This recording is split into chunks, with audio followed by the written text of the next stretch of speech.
Hello, I'm Mike Hayes. Thanks for joining us. In this video, the focus will be on how to apply the barryharris system to a jazz standard. In fact, I'll be taking you step by step and bar for bar through a popular jazz standard. And we'll also be analysing the thought process that goes behind the decisions that we're making. So without any further ado, let's get started. Let's begin this session with an example of some comping played over the first 16 bars of the jazz standard All of Me.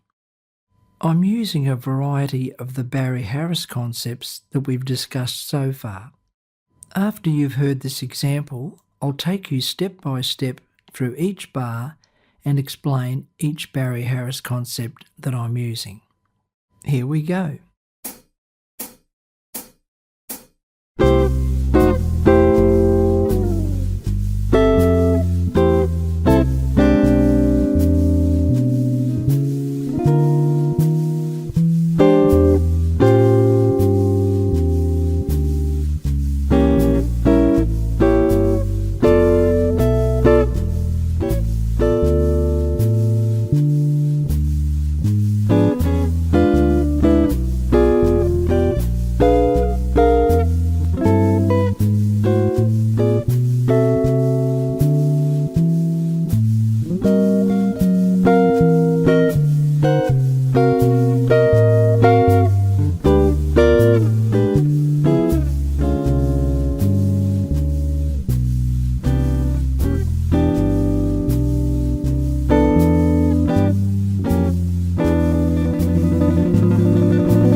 Right then, here we go.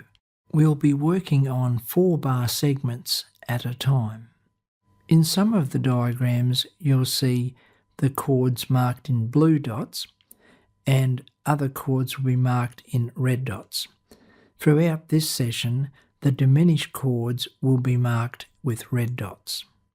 In the first bar, I'm using the common tone diminished chord. So that means I'm moving from C6 to C diminished. In bar 2, I'm using a series of different inversions of the C6 chord. Bars 3 and 4 will need a little bit more explanation. I'm thinking of this E7th chord as being the 5th of the 6th. Now what I mean by that is, I'm thinking of E7th as being a secondary dominant. In other words, E7th moving to A minor.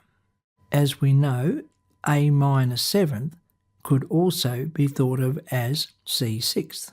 And the diminished chord that goes with A minor is the G sharp diminished, also known as B diminished.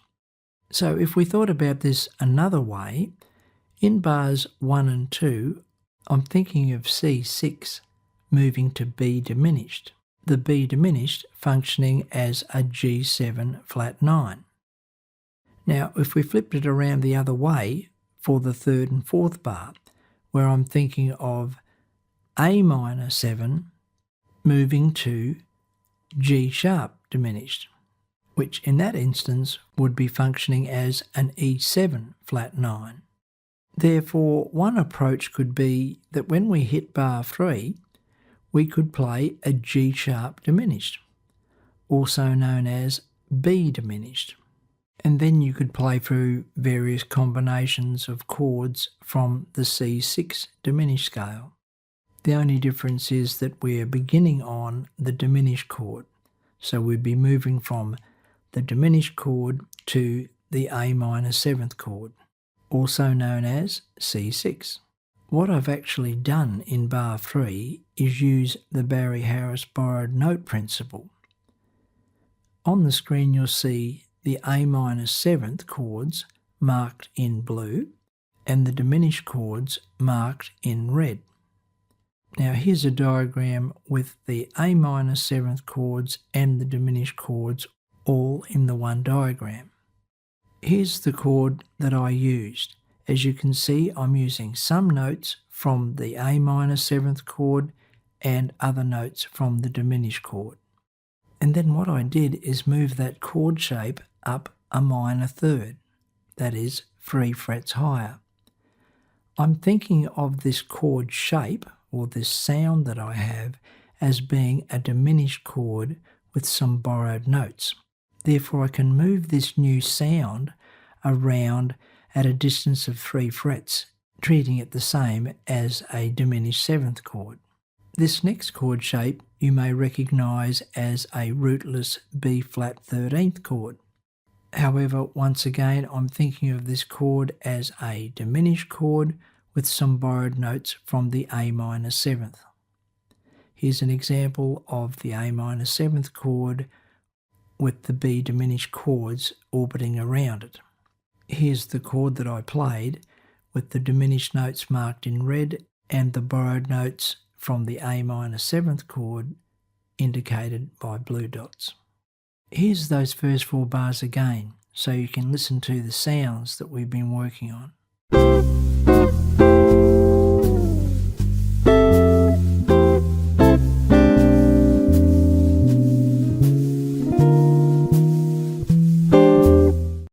And I'm using this same shape again in bar 5. It's exactly the same process that we've just went through for the E7th. In this instance, I'm thinking of the A7th as being the 5 of 2, 2 being D minor in the key of C. Therefore, I would use the diminished chord first, and I'd be moving from C sharp diminished to D minor. Or alternatively, we could think of E diminished moving to F6. So once again, here are the diminished chords indicated by red dots and the D minor 7 indicated by blue dots. And here's both chords on the one diagram. And here's the chord that we've been using, the shape that we've been using so far, showing the diminished chord with the borrowed notes. In bar 6, I'm simply playing a series of different inversions of the C sharp diminished chord. Now on to bar 7, and this is an interesting one. I'm treating this D minor chord as a tonic minor. Therefore, I'm treating the chord as a minor 6. In most of the sheet music versions, you'll see this chord indicated as a D minor 7. However, I'm after a stronger, more stable sound, so I'm choosing D minor 6. And this means, of course, that I can use chords from the D minor 6 diminished scale. So the notes that I'm adding in are from the C sharp diminished chord. Here's the D minor 6 chord indicated with blue dots, and its related diminished chord indicated with red dots. And having said that, let's have a listen to bars 5 through to 8.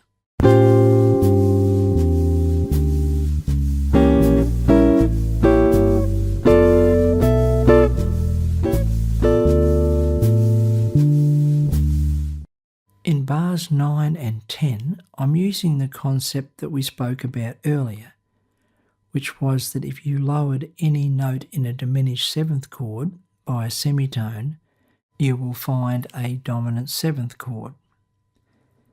E7th being one of those related dominant 7th chords, related to the B diminished 7th chord, means that I can create a movement by lowering any of those notes in the diminished 7th chord, and whatever movement I've created between the two chords, I can move all over the guitar fingerboard at a distance of 3 frets.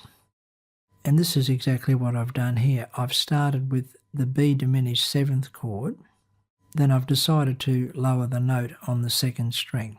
So I'm lowering the D note to a C sharp, and the chord that I have now is a C sharp dominant 7th chord. I simply move the diminished chord up 3 frets lower the note on the second string, so I'm lowering the F note to an E, and now I have an E dominant 7th chord. And I continue this chord movement up the guitar fingerboard. The exact same chord movement from one to the other at a distance of 3 frets. Now on to bars 11 and 12, and once again I'm treating this A minor chord as a tonic minor. So instead of playing it as an A minor 7, I'm playing an A minor 6th. And this of course allows me to use the A minor 6 diminished scale. And that's what I've done in these 2 bars. Let's have a listen.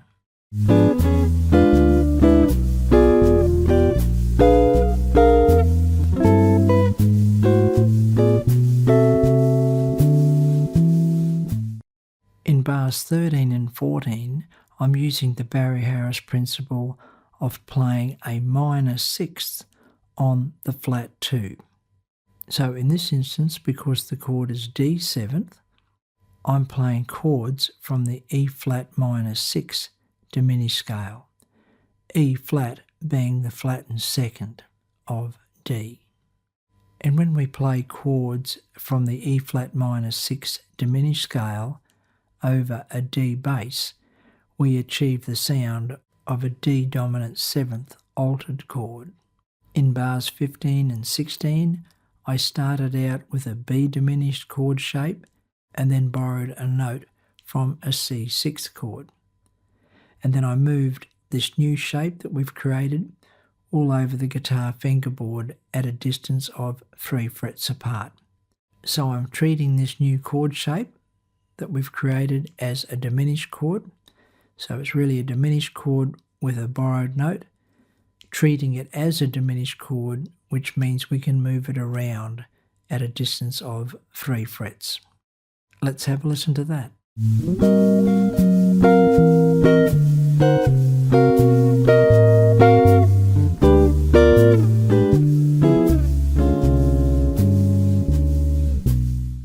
Well, that's it for today, folks. I do hope you enjoyed the lesson, and I hope there's something in this lesson that'll help you develop your own musical style on guitar. If you enjoyed this session and felt you got some value out of it and you'd like to support this channel, there's a link in the description below this video. Don't forget to subscribe so you don't miss out on all the good stuff. And if you like this video, don't forget to give us a like. It really helps us out. Until next time, all the very best with your guitar playing. Bye for now.